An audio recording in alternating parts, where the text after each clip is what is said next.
Warning, censorship. Warning, censorship. And I believe that, there's a common sense out there.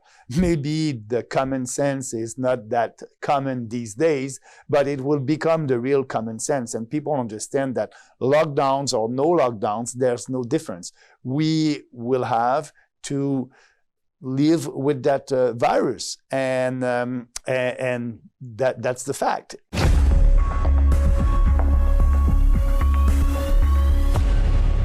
A conversation was brought to you by Elevate Farms. Elevate Farms is a technology and IP-based indoor farm that produces traditional farm-grown equivalent products at wholesale market price with a global footprint. Go to elevate.farm for more information. Social media companies are always tracking your data, and your email might even be recording your location every time you log in. So you need protection. That's why this video is sponsored by Atlas VPN. Atlas VPN is a tool that encrypts your data and virtual location. When you connect to a VPN server, your device is given a new IP and DNS address, meaning all of the traffic is encrypted and sent towards the VPN server. When the traffic gets to the server, the VPN server decrypts the information and allows the traffic to access the desired destination, giving access to media and websites of the location you desire. This means you can access American Netflix, BBC iPlayer, Hulu, and even HBO by using a location in the United States, the UK, or wherever you want. Atlas VPN is supported on any device you have, and right now Atlas VPN has a huge discount for a 3-year deal for just $139 per month with a 30-day money-back guarantee. That's $1.39, less than a cup of coffee, and a tiny price to pay to protect your identity online. Now let's get back to the video. Maxime Bernier, how are you? Nice to see you. Thanks for coming in. Thank you very much. I'm very pleased to be with you. I've interviewed you a couple times at different protests. It's nice to have somebody come into the studio. First thing I want to get right into is, I know that they're pushing the vaccine for everybody, but on that, we believe that every Canadian must be able to decide freedom of choice, must be able to decide if they want the vaccine or not with the right information, informed consent. That's very important. So that's our position. And I'm looking forward to debates against the other establishment leaders during that campaign, because I believe that I will be on the stage, and that will be very different, because you will have the People's Party of Canada, myself, and all the other establishment politicians that have the same point of view on COVID-19, lockdowns, vaccine passport. We can go on, climate change. So we'll have a very distinct position on every important issues. And that will help us, because the big challenge that we have as a new political party, it's to be known.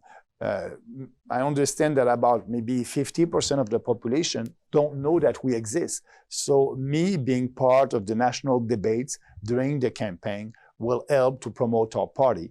And I believe that we'll do very well. I want to talk to you about those debates. I'm glad you brought it up. Last time we saw you on the debate stage, most of the attacks, specifically I remember from Jagmeet Singh, were calling you racist and all these other things. Do you predict that will happen again? Or do you think that, I think that argument's pretty much set sail with everything that happens from the last election till now. Yeah. Do you expect that? What kind of attacks do you expect? Or do you maybe expect a friendlier Jagmeet and Justin Trudeau? No, I expect they will attack us. I hope they will do that on our policies. That's the most important. But they cannot say that this party or I'm personally a racist, because it's not true. And you just have to read our platform. And actually, I'm suing right now Kinsella, that worked with the Conservative Party of Canada. It has been paid $22,000 a month to discredit our party. And I'm suing him. We'll have our judgment before the end of this month. And I can tell you that I will win that case, and that will be behind. Actually, our opponent tried that, and that was some kind of efficient at the last campaign. But now people know more about the PPC, and I'm saying to people, go on our website and read our platform on every subject, and you see that we are for Canadian first, all Canadians. We don't do any identity politics or racial politics or pandering to special interest group. We are doing politics for all Canadians, and we are putting this country first. That's why I call the People's Party of Canada a smart populist party. And I believe and I hope that the attacks will be on our platform, and I'm ready for that. Now, can you explain to people, that was a big story last year with the, I don't want to say anything that it might be incorrect. Do you want to explain to people what exactly happened? Kinsella was paid somebody else to spread these rumors about you. Do you want to let everybody know who might not be familiar with that? Yeah. So Kinsella is a political activist here in Toronto.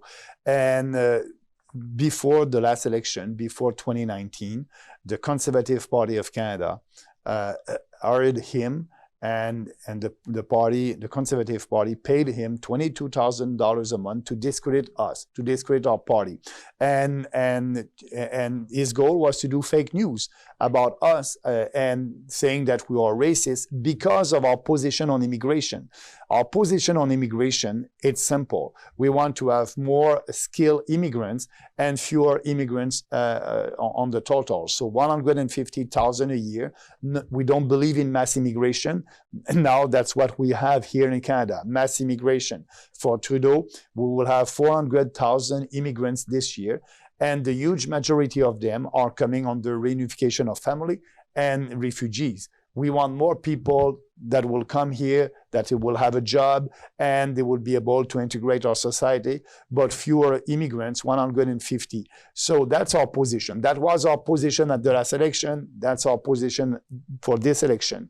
That's the same platform on immigration. So Kinsella used that and discredited us, and he was saying, oh, because we want fewer immigrants, we may be a racist party. But we're not. I can tell you that we had people from different faiths that were running for us, Jewish, Muslim people, black people, white people, everybody. And because we don't do any identity politics, and these people believed in our party. So I was proud with our candidates, and I can tell you that this time we are looking for a full slate of candidates. So there's 338 ridings in this country. We want to have 338 candidates because we want to give the opportunity to every single Canadian to be able to vote for their values, to be able to vote for the PPC. We believe in individual freedom, personal responsibility, respect, and fairness, and we are doing politics differently. So if they're tired of all the other options, they can come on our side, and they will come. So what happened with the Conservative Party of Canada and that guy Kinsella, they were afraid of us because we were and we are true conservative party. We believe in real conservative values, freedom of speech, freedom of assembly, individual freedom, a smarter government that will respect the Constitution, that will respect taxpayers, more autonomy to provinces. And they were afraid of our platform, so they wanted to discredit us. So, and they used Kinsella to do it. But that's why I'm suing him, and I can tell you that I will win that. So all that racist narrative that the Conservative Party of Canada use against us won't be efficient. I will have a judgment. I will win that case, and that's behind us. But actually, it's not the first time when you have a new political party that your opponents are trying that card. I spoke with Preston Manning just after the last election in 2019. And he told me, Maxime, it's too bad what your opponents and the Conservative Party of Canada did to you. That was not true. But actually, they did the same thing to me as the leader of the Reform Party. The first election, when I started the Reform Party of Canada, they were saying that my party is a racist party. But I can tell you that they were not able to do the same thing at the second election because that was not true. So what he told me in 2019, he said, that was a tough election for you because of your opponents. They didn't want to have a discussion on your platforms. They discredited you. But the next election, it won't happen because it's not true, like it didn't happen with the Reform Party at the second election. And I believe that. Mm-hmm. So that's why I'm waiting for that election to be called.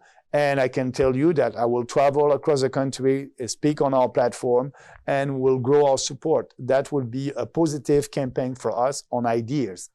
Yeah, I think when that news came out, a lot of people who were conservative voters that was probably the start of losing a little bit of faith. We fast forward this many years forward, and now I don't see the Conservative Party, speaking up against lockdowns, freedom of speech, the whole internet censorship bill, which I want to get to.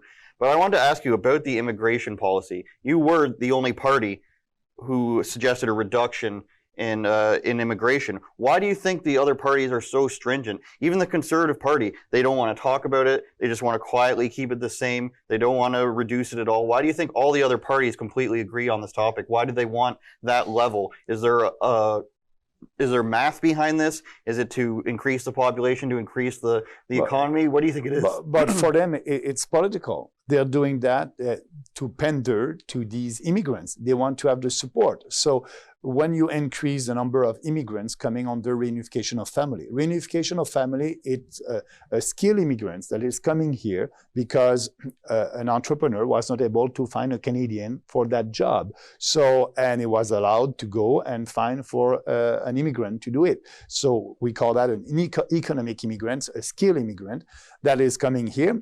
He has the right, or she has the right, to have to ask for her mom, or dad, uncle to come here, and that's under reunification of family. So our immigration policy must be based on the need of our economic needs, and that's the most important. So that's not that. So all these people are coming. So why they want always more and more, the conservatives, the liberal, the NDP, because they want to have the vote. It's a question of vote and support. So and a lot of immigrants are asking for having their parents with them here in Canada. And they don't have a job when they're coming here. That's a cost for the society. So they're doing that to pander and to have votes. And they're not looking at the long-term impact in this country. So we love this country, we like this country, and I hope this country will stay like that. I understand that it's a diverse country, and that's great. The culture of Quebec is not the same of the culture in Alberta. So yes, and that's why we want to keep that country like that in 25 years. That's why we need to have a debate on immigration. Now it's mass immigration. And Trudeau said that our country is the last post-national country with no core identity. I don't believe that. I'm proud to be Canadian. I was the 1st of July in Ottawa. I was the only leader of a national party to celebrate our country, to celebrate our culture, to celebrate our heritage. And I'm a proud Canadian. And it's too bad that the other leaders didn't want to celebrate our country history. So yes, in the past, we did some bad things, but we must be proud of who we are as Canadian. And so the immigration policy is there to buy votes, mass immigration, and it's always more and more diversity. Like Trudeau liked to say, he believed in the cult of diversity, more and more and more diversity. I'm not against diversity. I'm against always more people, always more diversity. This country is a diverse country. Let's celebrate it. But I don't want the government to use my money to celebrate the Chinese New Year. If the Canadian Chinese community want to do it, if they want to do it, they can do it without government money.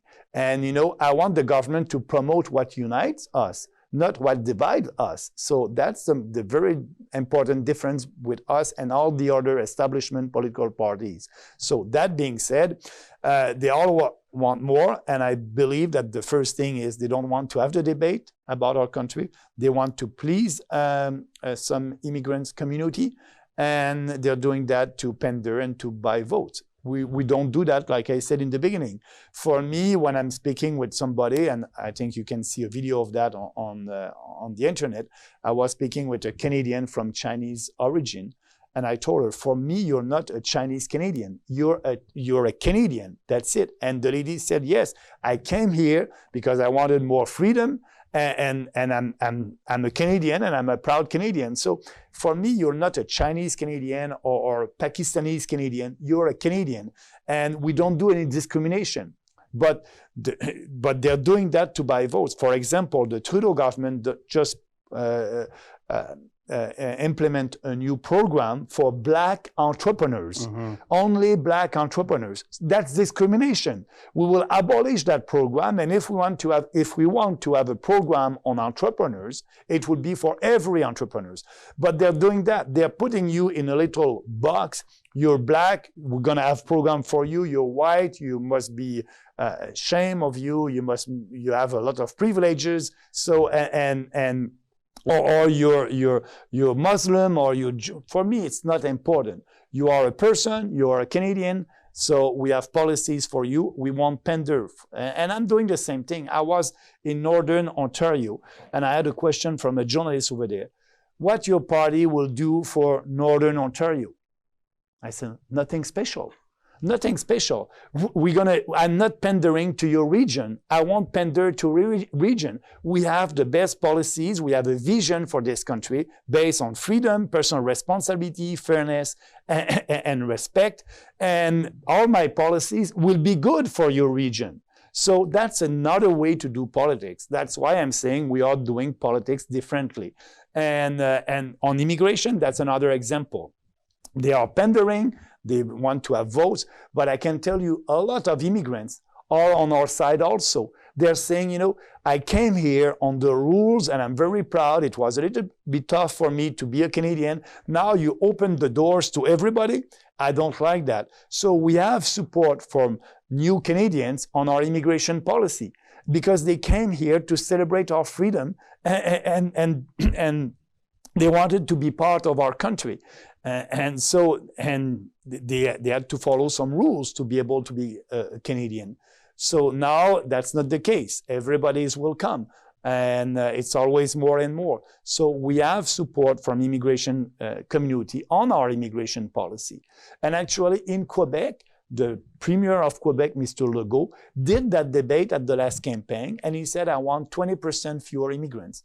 Nobody said that he was a racist. Nobody said that. And he was able to win that election.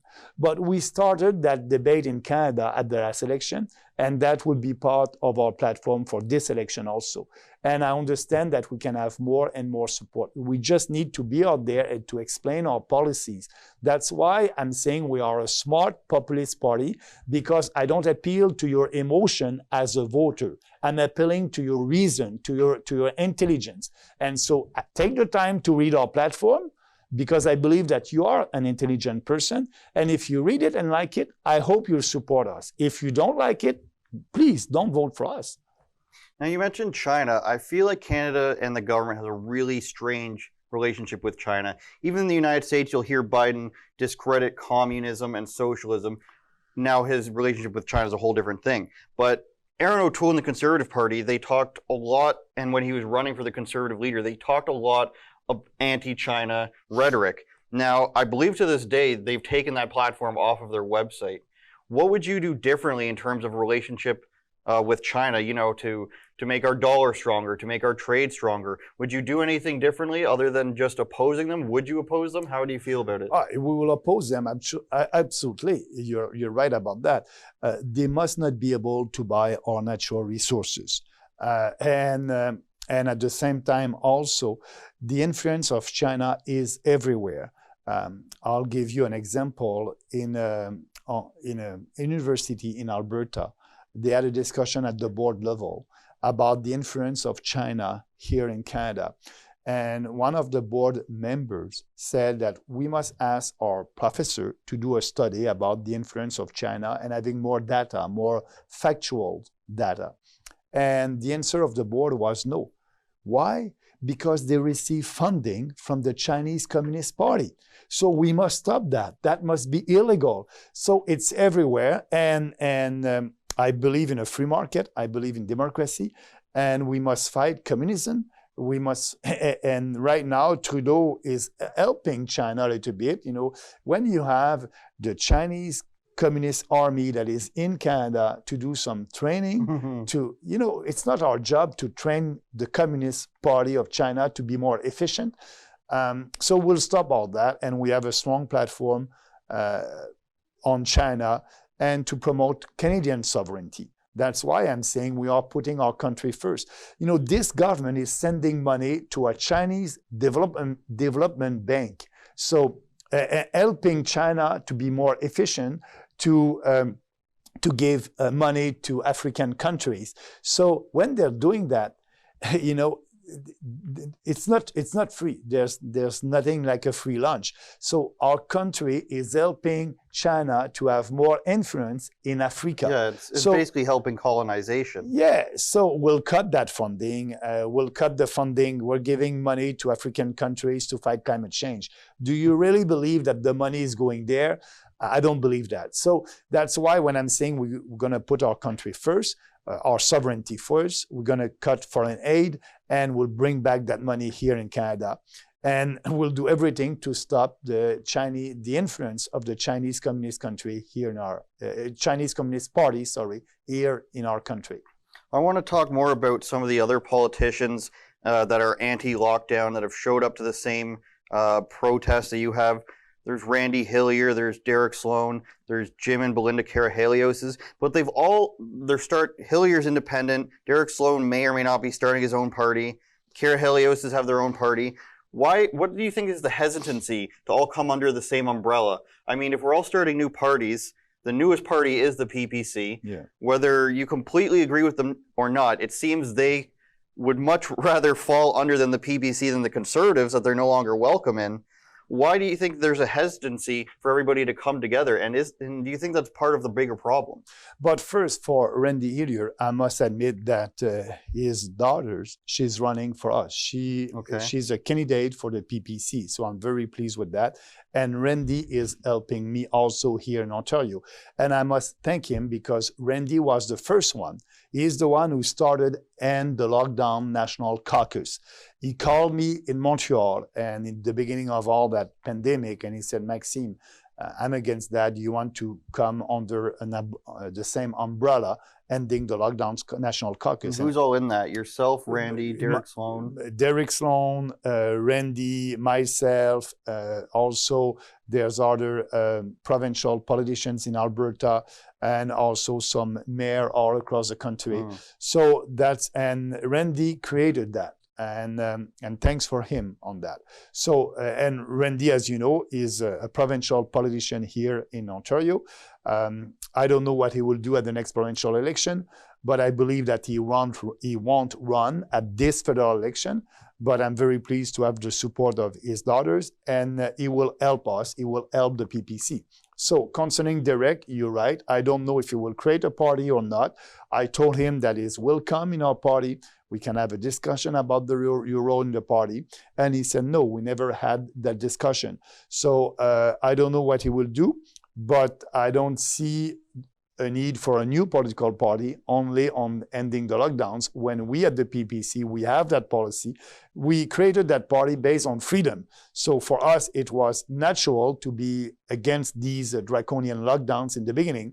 And we have a comprehensive platform on a lot of very important issues that the establishment politicians don't want to discuss, like ending the Paris Accord, no carbon tax, changing the equalization formula to be less generous and fair for every province.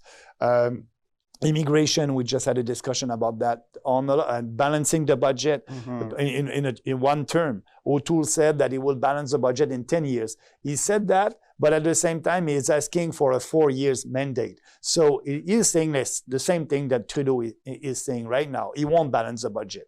So we're saying that we're going to cut all the fundings for COVID-19, and that's important, and foreign aid, like I said. So answering your question, we have a comprehensive platform. We are the only political party against these lockdowns since the beginning. So I hope that these other politicians that want to run at the federal level will come with us, but we'll see. I cannot force anybody. I believe in freedom. I believe everybody is responsible, but I can tell you that that will be a strong policy that will push forward during this election against lockdowns, against vaccine passport for more freedom, and against authoritarian governments. Yeah, I think if you're a PPC supporter or not, if all those people came under the same umbrella, it would be a much stronger platform, and I would if they want to win, I would encourage them to all come together. So I'm a little bit confused as why some of those politicians that I named don't do that, but that's not up for me to decide. You were obviously made a smart move, I think, going to all these anti-lockdown protests. One of the first people is you mentioned with Randy Hillier, and then Derek Sloan, and the other ones followed. How do you feel about the image that's been painted of them and the image that is the reality? Because I see two sides to it. You've got Mayor Nenshi of Calgary and Jagmeet Singh saying they're racist rallies, which we did plenty of videos about here. We did one count one time, just me and my cameraman. We were the only white people in a crowd of 50. So it was a crazy statement for them to make. And then on the other hand, you've got some of these anti-lockdown groups with leaders that are very suspect. I mean, you've got the one guy from the group The Line, you've got the Hugs Over Mask people, and they're not the most honest people. So where do you see the balance between, these are all racist and these are all the best people, freedom-loving people in the world? Is there a balance we can come to there, just maybe on the belief system? Yeah, first, Jagmeet is doing that because he doesn't want to have a real discussion on the issue. So saying that everybody is racist and white supremacist, it's easy. But I believe the population, when they look at actually what you're doing here, you're there, we have some visual of these rallies. So it's not only white people, it's people from different ethnicity, and that's, they try to discredit us and the anti-lockdowns movement, but they won't be successful. I remember when Randy started that, and we did our first rally here in front of the provincial legislature in Toronto, in a park. It was raining, and I think if we had 20%, that was the maximum. But that movement is growing. And now when we do a rally, we will have a rally soon in Montreal for anti-vaccine passport. I believe that we'll have a lot of people. So that movement is growing. They cannot discredit us. And people, are looking at us, and they know that we want to have that debate. We want to have that discussion. So, and that's why I said it's important to vote for your values, because I believe that Canadians need our voice, and I need their support. I need their vote, because we need to have that voice, that freedom voice in Ottawa, in Parliament, and we will after this election. And we'll be able to use all the parliamentary tools to debate our ideas, parliamentary commissions, question period. So that would be important. And I think people realize that all the other parties are the same on a lot of issues, including these ending the lockdowns. So if you want a real debate, and we believe that we have the science on our side right now, everything that they did was not based on science. And so it was based on polling and be sure that the population will be in compliance. And so they changes the rule all the time. So that being said, I believe that we have a great opportunity, and all these people will come, and if they want to vote for their values, we at the PPC will surprise a lot of Canadians, and will do way better than we did at the last election. I think the last thing I want to ask you, Maxime, we talked about the criticisms and the fake news with the lawsuit you're involved in. The new thing now with the Chris Sky group is saying you're actually a globalist. Do you want to address that at all? Would you rather bury all that stuff and forget about it? Do you have anything to say about that? But that's not true. I don't know why Chris is saying that. If you look at what I did when I was a minister, and before politics and after politics, and if you look at our platform, I don't want to spend 5 minutes to say to everybody that I'm not a globalist. That's a factual thing, and they're doing that to discredit myself. But if you want to be in politics, be a candidate. Be a candidate for the Liberals or another party, and we'll have the debate.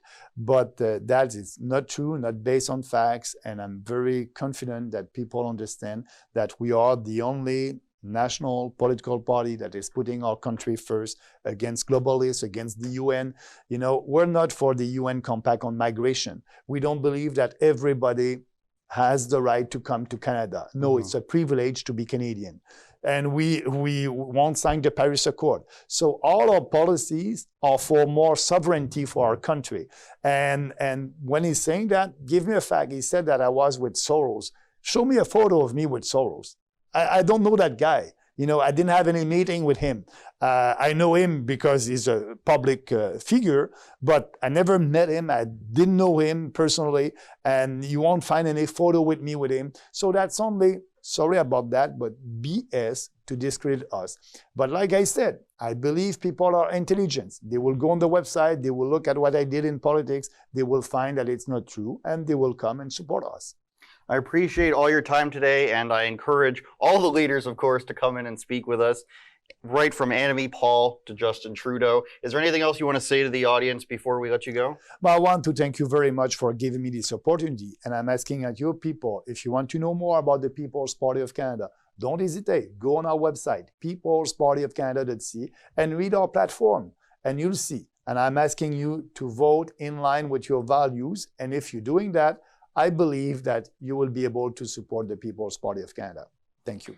Thanks a lot, Maxime. If you guys want to watch this ad-free, go to rebelnewsplus.com. We had a great time here. I'm thankful for you to come in. It's great to have people come into the studio. You know, we're supposed to be 6 feet apart at all times, not shaking hands. No hugging, as David Menzies found out. So I appreciate it. Thanks a lot for watching, guys. We'll see you next time. The federal mandate of vaccine passports, we know Quebec is implementing them very soon. Can I get your overall thoughts on this? And tell me, should we have seen this coming? Was this inevitable? How do you feel about all this? Yeah, first, you know, the Quebec government, you're absolutely right. They will impose a vaccine passport the 1st of September. So that will create two classes of citizens, the vaccinated ones and the unvaccinated ones. And for us, it's not a